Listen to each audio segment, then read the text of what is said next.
నమస్తే, నేను Roja. Welcome to special show. కేంద్రంలో నెంబర్స్ మారబోతున్నాయా? పార్లమెంటులో అధికార పార్టీ ఫిగర్స్ కొత్త రూపు తీసుకోబోతున్నాయా? అవును, నెంబర్స్ మారడం దాదాపుగా కన్ఫర్మ్ అయిపోయింది. ఇక చేంజ్ జరగడమే తరువాయి అంటున్నారు రాజకీయ పరిశీలకులు. మహారాష్ట్రలో జరుగుతున్న మార్పులతో దేశ రాజకీయ సమీకరణలో కూడా మార్పులు వచ్చే అవకాశాలు లేకపోలేదు అంటున్నారు. మరి ఈ చేంజెస్ జరగడానికి కారకులెవరు? దేశ రాజకీయాల్లో పార్టీలు చీలిపోవడమే ఇప్పటిదాకా చూసాం. కానీ త్వరలో కొన్ని పార్టీలు ఏకమైపోయే సూచనలు కనిపిస్తున్నాయి. చీలిపోయిన పార్టీల విషయంలో కమ్యూనిస్టులు, జనతాదళ్, చీలిక వర్గాలు వంటి పార్టీలను చెప్పుకోవచ్చు. అయితే ఏకమైన సందర్భాలు తక్కువనే చెప్పాలి. అయితే అందుకు భిన్నంగా చీలిపోయిన 2 ఏళ్ల లోపలే ఆయా పార్టీలు ఒక్కటవుతున్న సందర్భాలు మాత్రం చాలా అరుదు అనే చెప్పాలి. ఇప్పుడు అలాంటి దృశ్యం మహారాష్ట్ర రాజకీయాల్లో చోటు చేసుకోబోతోంది అంటున్నారు. అన్నీ అనుకూలిస్తే మహారాష్ట్రలో కీలకమైన 2 పార్టీలు ఆయా ఫ్యాక్షన్స్ను విలీనం చేసుకునే అవకాశాలు మెండుగా ఉన్నాయి. మరి ఆ వివరాలేంటి? మహారాష్ట్రలో మారుతున్న రాజకీయాలు. ఒకటయ్యేందుకు సిద్ధమైన 2 ఫ్యాక్షన్లు. ఆ ఇద్దరూ ఒకటైతే కాంగ్రెస్ అవుటేనా?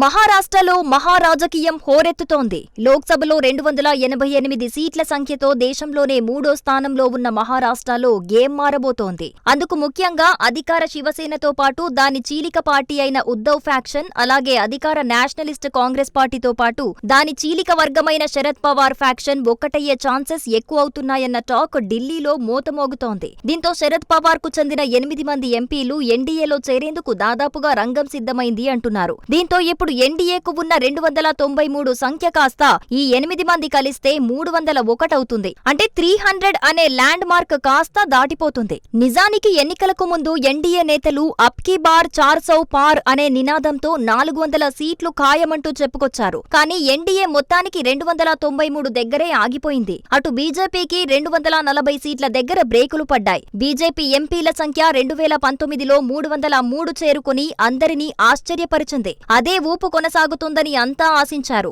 బీజేపీ వ్యతిరేక మీడియా కూడా 303 దాటుతుందని అంచనా వేశారు. కానీ ఎన్డీఏ పార్టీలు కలుపుకొని 293 దగ్గరే ఆగిపోయాయి. ఒక రకంగా ఇది బీజేపీ ఊహించని పరిణామమే. ఈ క్రమంలో పార్లమెంటు ఎన్నికలు జరిగి ఏడాది దాటకుండానే మహారాష్ట్రలో జరుగుతున్న పరిణామాలతో ఫిగర్లు మారిపోవటం ఖాయంగా మారిపోయింది.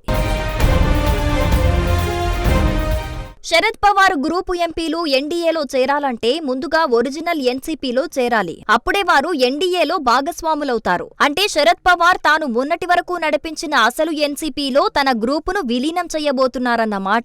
ఈ దిశగానే ఎన్సీపీలో చర్చలు జరిగాయని అంటున్నారు. గత డిసెంబర్ 12వ తేదీన ఆయన పుట్టినరోజు సందర్భంగా ఎన్సీపీ నాయకుడు అజిత్ పవార్ ఢిల్లీలో ఆయన్ని కలిసి అభినందించి వచ్చారు. 2023 జూన్లో ఎన్సీపీలో చీలిక వచ్చిన తర్వాత శరద్ పవార్, అజిత్ పవార్ భేటీ జరగటం అదే తొలిసారి. దాంతో వారిద్దరి కలయికలపై ఆసక్తికరమైన స్పెక్యులేషన్స్ నడిచాయి. ఇందులో ఏదో మతలబు ఉందనే ఊహాగానాలు వినిపించాయి. అక్కడ కట్ చేస్తే అజిత్ పవార్ తల్లి ఆశాతాయి ఆంగ్ల సంవత్సరాదిని పురస్కరించుకొని పండరీపూర్లో కొలువైన విఠలేశ్వరుడిని దర్శించుకున్నారు. మహారాష్ట్రలో వీటోబాకు ఉండే ప్రాశస్త్యం గురించి ప్రత్యేకంగా చెప్పాల్సింది లేదు. పండరీపూర్లో విఠలుడిని నిశ్చలమైన మనసుతో ఏం కోరుకుంటే అది తప్పకుండా తీరుస్తాడని భక్తులంతా చెప్పుకుంటారు. ఈ క్రమంలో అజిత్ పవార్ తల్లి ఆశాతాయి తన కుటుంబ సభ్యుల మధ్య ఐక్యతను, కొడుకు ఆరోగ్యాన్ని కోరుకున్నానని మీడియాకు చెప్పుకోవటం ఆసక్తికరంగా మారింది. దీంతో శరద్ పవార్, అజిత్ పవార్ గ్రూపులను ఐక్యం చేసే ప్రయత్నమేదో జరుగుతోందన్న ఊహాగానాలకు బలం చేకూరింది. తాజాగా ఎన్సీపీ శరద్ పవార్ గ్రూపుకు చెందిన 8 మంది ఎంపీలు ఎన్డీఏలో చేరిపోవటం ఖాయమైందన్న వార్తలు ఢిల్లీలో షికార్లు చేస్తున్నాయి.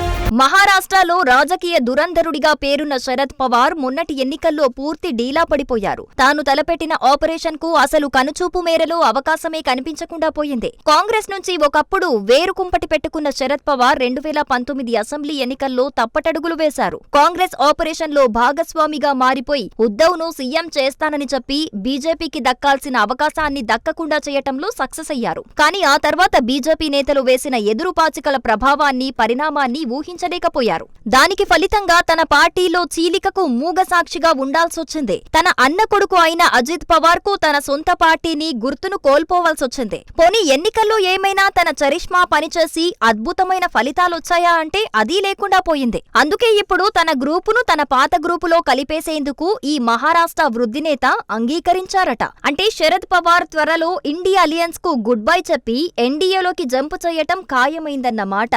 బాబాయ్ అబ్బాయి మళ్లీ ఒక్కటై ఎన్సీపీ గూటి కింద కలిసి ఎన్డీఏ సారథ్యంలో కొత్త రాజకీయాలు కాదు మళ్లీ పాత రాజకీయాలు చేస్తారన్నమాట. కాకపోతే ఎన్డీఏ సారథ్యంలో ఇప్పుడు కొత్త ఈక్వేషన్లు తెరమీదికి రాబోతున్నాయి.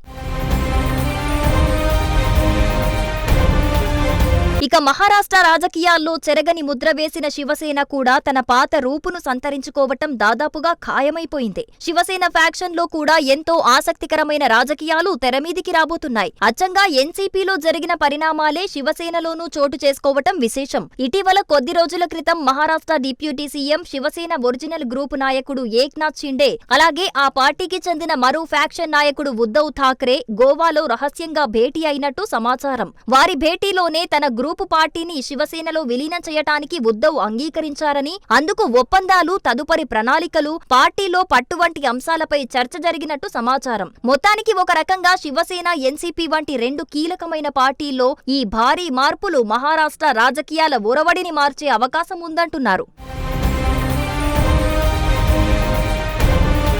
శివసేన ఫౌండర్, హిందూ హృదయ సామ్రాట్ గా పేరున్న బాల్ ఠాక్రే అడుగుజాడల్లో నడిచిన ఏక్నాథ్ షిండే అట్టడుగు స్థాయి నుంచి సీఎం స్థాయికి ఎదిగారు. ఆయన ఆ స్థాయికి ఎదగటంలో ఎన్డీఏ ముఖ్య నేతలు, ముఖ్యంగా అమిత్ షా స్కెచ్ ఉందని బీజేపీలో అంతా చెప్పుకుంటారు. Amit Shah sketch, Devendra Fadnavis action plan వల్ల బీజేపీకి భారీ సీట్లొచ్చాయి. తాజాగా కాంగ్రెస్ ఆధ్వర్యంలో ఇండీ కూటమి భారీ జలకిస్తూ ఆ రెండు పార్టీలు కూడా విలీనం దిశగా పయనించటం ఒక్క మహారాష్ట్రలోనే గాక దేశ రాజకీయాల్లో ప్రాధాన్యం సంతరించుకుంది. మహారాష్ట్రలో గత అసెంబ్లీ ఎన్నికల్లో బీజేపీకి 149 సీట్లొచ్చాయి. ఎన్డీఏలో భాగస్వామిగా ఉన్న ఏక్నాథ్ షిండే శివసేనకు 81 సీట్లొచ్చాయి. మరో భాగస్వామి అయిన అజిత్ పవార్ ఆధ్వర్యంలోని ఎన్సీపీకి 59 సీట్లొచ్చాయి. ఇక ఎన్సీపీ చీలిక వర్గమైన శరద్ పవార్ తన పాత సొంత పార్టీకి కాకుండా తన చరిష్మాకు ఎంత బలముందో ఈ ఎన్నికల్లో తెలిసొచ్చింది. ఆయన 86 సీట్లకు పరిమితమయ్యారు. మరోవైపు అటు పాత శివసేనకు అధినేతగా ఉండి ఓ చిన్న ఫ్యాక్షన్ నాయకుడిగా పరిమితమైన ఉద్ధవ్ ఠాక్రేకు కూడా ఈ ఎన్నికల తర్వాత అసలు బొమ్మ కనిపించింది. ముఖ్యమంత్రి హోదాలో ఎన్నికలకు వెళ్లిన ఆయన 92 సీట్లకే పరిమితం కావాల్సొచ్చింది. ఏక్నాథ్ షిండే ఆధ్వర్యంలో శివసేనకు 81 సీట్లొచ్చాయి. పార్టీ ఇమేజ్ ఒకవైపు, వ్యక్తిగత ఇమేజ్ మరోవైపు ఉండటం వంటి కారణాలతో అటు శివసేన గాని ఇటు ఎన్సీపీ గాని దారుణమైన ఫలితాలు రాబట్టాయి. అంతేకాదు పూణేలో ఉద్ధవ్ గ్రూపుకు చెందిన 5 కార్పొరేటర్లు ఇటీవలే ఫడ్నవీస్ సమక్షంలో బీజేపీలో చేరిపోయారు. క్షేత్రస్థాయిలో శివసేన ఆనవాళ్లు కోల్పోతోందని, ఉద్ధవ్ ఏనాడు పార్టీ మీటింగ్ పెట్టిన పాపాన పోలేదని వారంటున్నారు. రానున్న కార్పొరేషన్ ఎన్నికల్లో అసలు ఉద్ధవ్ గ్రూప్ నుంచి పోటీ చేసే అభ్యర్థులు కూడా లేకుండా పోయారు. పూణేలో ఇప్పుడున్న 5 కార్పొరేటర్లు కూడా చేజారటంతో ఉద్ధవ్ గ్రూపు ఖాళీ అయిపోయింది. అలాంటి పరిస్థితే ఎన్సీపీ శరద్ పవార్ గ్రూపు కూడా ఎదుర్కొంటోంది. ఈ క్రమంలో విభేదాలను, ఈగోలను పక్కన పెట్టి సొంత పార్టీని కాపాడుకోవటమే మంచిదనే అభిప్రాయం అటు ఉద్ధవ్, ఇటు శరద్ పవార్ ఫ్యాక్షన్స్ లో వినిపిస్తోంది. అందువల్లే ఆ రెండు పార్టీలు ఇప్పుడు ఫడ్నవీస్ ను ఆకాశానికెత్తేస్తున్నారు.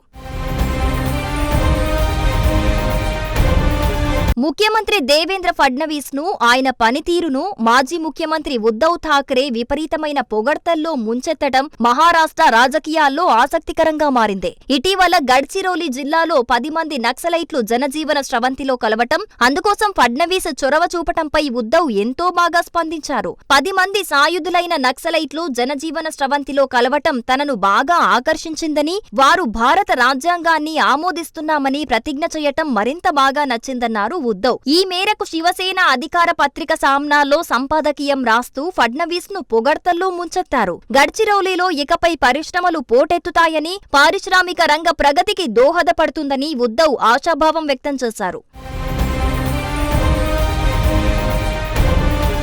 మరోవైపు శరద్ పవార్ కూతురు ఎంపీ అయిన సుప్రియా సూలే కూడా దేవేంద్ర ఫడ్నవీస్ మీద ప్రశంసల వర్షం కురిపించారు. ఫడ్నవీస్ ఎంతో బాగా చొరవ తీసుకుని గడ్చిరోలి మీద దృష్టి పెట్టారని, అక్కడ ఆయన పర్యటించబోతూ ఉండటం తమకెంతో ఆనందంగా ఉందన్నారు. మావోయిస్టులు ప్రేరేపిస్తున్న తీవ్రవాదమైన, పెచ్చుమీరుతున్న ఉగ్రవాదమైన ఆ రెండింటినీ తాము ప్రోత్సహించేది లేదని, ఇందుకు ఫడ్నవీస్ ప్రయత్నానికి తాము సహకరిస్తామని ఆనందం వ్యక్తం చేశారు. ఈ క్రమంలో మహారాష్ట్ర రాజకీయాలు కొత్త పుంతలు తొక్కటం ఖాయమేనా అనే వ్యాఖ్యలు సర్వత్రా వినిపిస్తున్నాయి.